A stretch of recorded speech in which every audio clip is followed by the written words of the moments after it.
आकाशवाणी गोरखपुर से प्रादेशिक समाचार।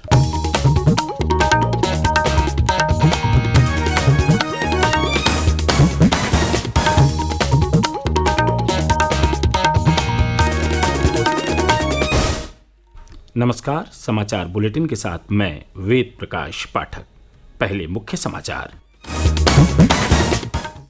प्रधानमंत्री नरेंद्र मोदी ने वाराणसी में 12,100 करोड़ रुपए से अधिक लागत की कई विकास परियोजनाओं का किया लोकार्पण और शिलान्यास। कहा, सरकार ने आने वाली पीढ़ियों की स्थिति सुधारने के लिए किया काम। प्रधानमंत्री ने गोरखपुर रेलवे स्टेशन से गोरखपुर लखनऊ वंदे भारत एक्सप्रेस को हरी झंडी दिखाकर किया रवाना। गोरखपुर रेलवे स्टेशन के पुनर्विकास कार्यों की रखी आधारशिला। श्री मोदी ने गोरखपुर में गीता प्रेस के शताब्दी वर्ष के समापन समारोह को किया संबोधित। कहा, सरकार विकास और विरासत को लेकर चल रही है साथ। और मौसम विभाग ने कल से राज्य में मानसून के और सक्रिय होने का जताया अनुमान। आज भी प्रदेश में कई स्थानों पर बारिश होने के आसार।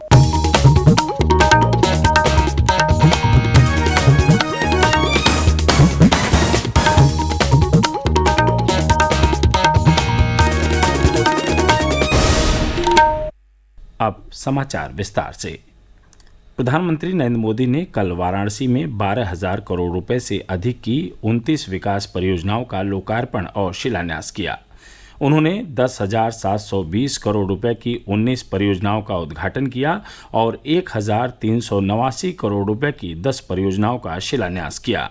श्री मोदी ने प्रधानमंत्री आवास योजना ग्रामीण और आयुष्मान भारत योजना के लाभार्थियों से भी बातचीत की।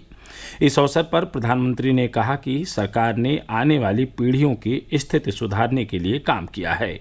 श्री मोदी ने कहा कि पिछले 9 साल में 4 करोड़ परिवारों को प्रधानमंत्री आवास योजना का लाभ मिला है और अधिकतर घर महिलाओं के नाम पर पंजीकृत किए गए हैं। उन्होंने कहा कि सरकार ने आने वाली पीढ़ियों के लिए कार्य किया है। हम पूरी ताकत लगा रहे हैं कि हर योजना के आखिरी लाभार्थी को खोजकर उस तक पहुंचकर उसे योजना का लाभ पहुंचाएं। बीते 9 वर्षों में हमने सिर्फ एक परिवार और एक पीढ़ी के लिए सिर्फ योजनाएं नहीं बनाई हैं, बल्कि आने वाली पीढ़ियों का भविष्य भी सुधर जाए, इसको ध्यान में रख करके काम किया है। प्रधानमंत्री ने कहा कि पिछले 9 वर्ष में काशी का संपर्क बेहतर बनाने के लिए बहुत काम किया गया है और इसके परिणाम स्वरूप शहर में एक वर्ष में पर्यटकों की संख्या में 12 गुना वृद्धि हुई है। आज काशी सहित उत्तर प्रदेश को लगभग 12,000 करोड़ रुपए की परियोजनाओं का उपहार मिला है। हमने जो काशी की आत्मा को बनाए रखते हुए नूतन काया का संकल्प लिया है, ये उसका विस्तार है। इनमें रेल, रोड, पानी, शिक्षा, टूरिज्म से जुड़े प्रोजेक्ट हैं, घाटों के पुनर्विकास से जुड़े प्रोजेक्ट हैं। इन विकास कार्यों के लिए आप सभी को बहुत बहुत बधाई। प्रधानमंत्री ने प्रदेश में लाभार्थियों को पीएम स्वनिधि के ऋण, प्रधानमंत्री आवास योजना ग्रामीण के घरों की चाबियां और आयुष्मान भारत कार्ड भी वितरित किए। प्रधानमंत्री के कार्यक्रम का प्रदेश के विभिन्न जिलों में सजीव प्रसारण किया गया। केंद्र और राज्य सरकार के मंत्रियों तथा जिला प्रशासन के वरिष्ठ अधिकारियों ने लाभार्थियों को प्रधानमंत्री आवास योजना की चाबियां भेंट की और उन्हें विभिन्न योजनाओं के प्रमाण पत्र प्रदान किए। प्रधानमंत्री ने कल गोरखपुर से गोरखपुर लखनऊ वंदे भारत एक्सप्रेस को रवाना किया। प्रधानमंत्री ने जोधपुर अहमदाबाद के बीच साबरमती वंदे भारत एक्सप्रेस को भी वर्चुअल माध्यम से झंडी दिखाकर रवाना किया। श्री मोदी ने कहा कि वंदे भारत देश में सुविधाजनक रेल यात्रा का पर्याय बन गई है।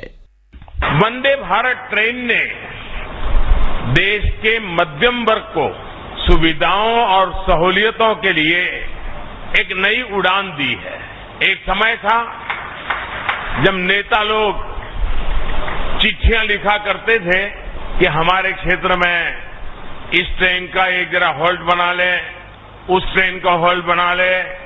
आज देश के कोने कोने से नेता मुझे चिट्ठियां लिखकर कहते हैं कि हमारे क्षेत्र से भी वंदे भारत चलाइए। श्री मोदी ने गोरखपुर रेलवे स्टेशन के पुनर्विकास कार्यों की आधारशिला रखी। गोरखपुर रेलवे स्टेशन का आधुनिकीकरण 498 करोड़ रुपए की अनुमानित लागत से किया जाएगा। इससे पहले प्रधानमंत्री ने गोरखपुर में गीता प्रेस के शताब्दी वर्ष के समापन समारोह को संबोधित किया। उन्होंने कहा कि उनकी सरकार विकास और विरासत को साथ लेकर चल रही है। प्रधानमंत्री ने कहा कि जहां आज एक और बुनियादी ढांचे की विशाल परियोजनाओं पर कार्य हो रहा है, वहीं केदारनाथ और महाकाल जैसे तीर्थों को और भव्य बनाया जा रहा है। श्री मोदी ने कहा कि सदियों के बाद अयोध्या में भव्य राम मंदिर निर्माण का सपना भी पूरा होने जा रहा है। गीता प्रेस के बारे में श्री मोदी ने कहा कि यह एक ऐसा संस्थान है जिसने हमेशा सामाजिक मूल्यों को समृद्ध किया है और लोगों को कर्तव्य पथ का रास्ता दिखाया है। प्रधानमंत्री ने कहा कि गीता प्रेस का एक राष्ट्रीय चरित्र भी है। गीता प्रेस भारत को जोड़ती है और देश की एकजुटता को सशक्त करती है।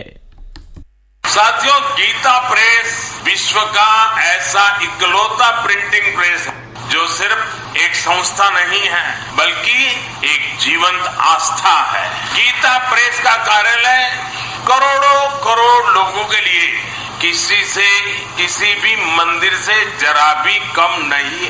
इसके नाम में भी गीता है और इसके काम में भी गीता है। 1923 में गीता प्रेस के रूप में यहाँ जो आध्यात्मिक ज्योति प्रज्वलित हुई, आज उसका प्रकाश पूरी मानवता का मार्गदर्शन कर रहा है।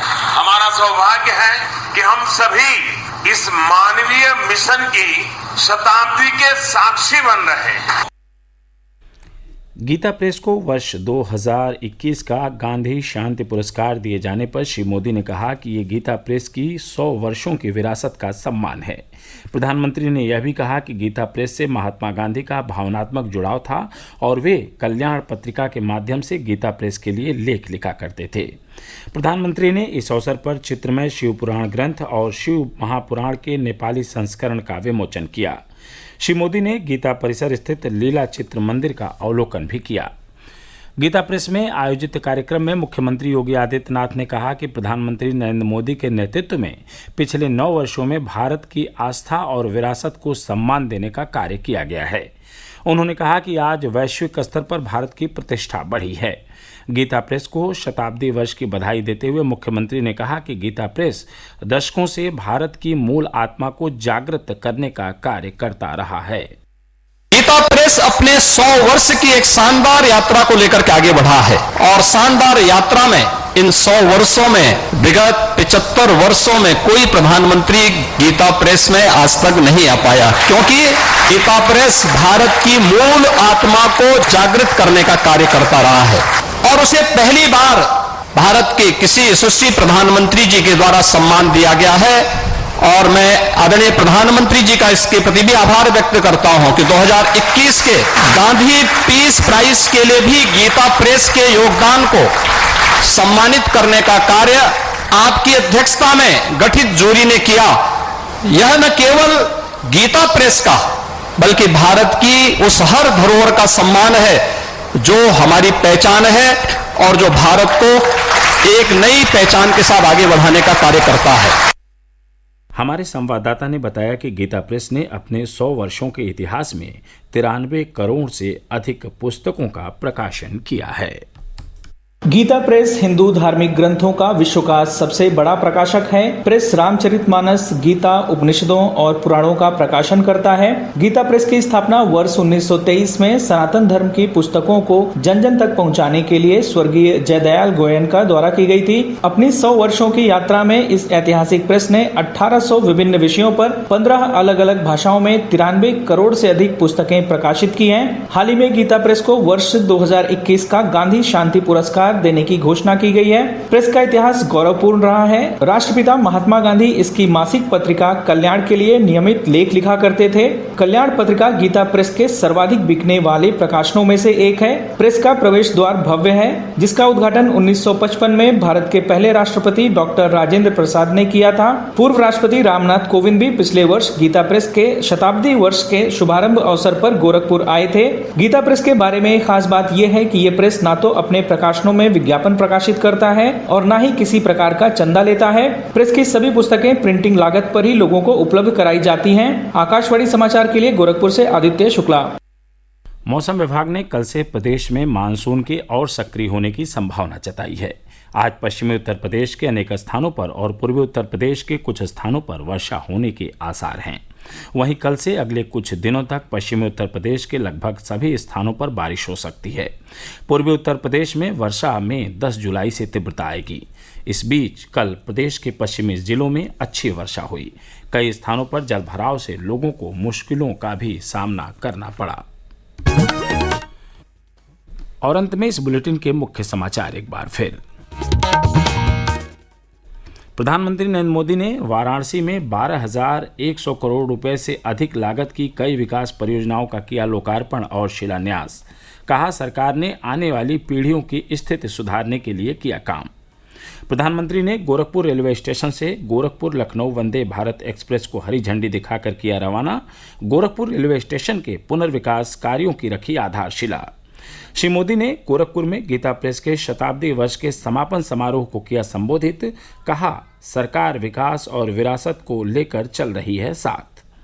और मौसम विभाग ने कल से राज्य में मानसून के और सक्रिय होने का जताया अनुमान। आज भी प्रदेश में कई स्थानों पर बारिश होने के हैं आसार। इसके साथ ही प्रादेशिक समाचारों का बुलेटिन समाप्त हुआ। नमस्कार।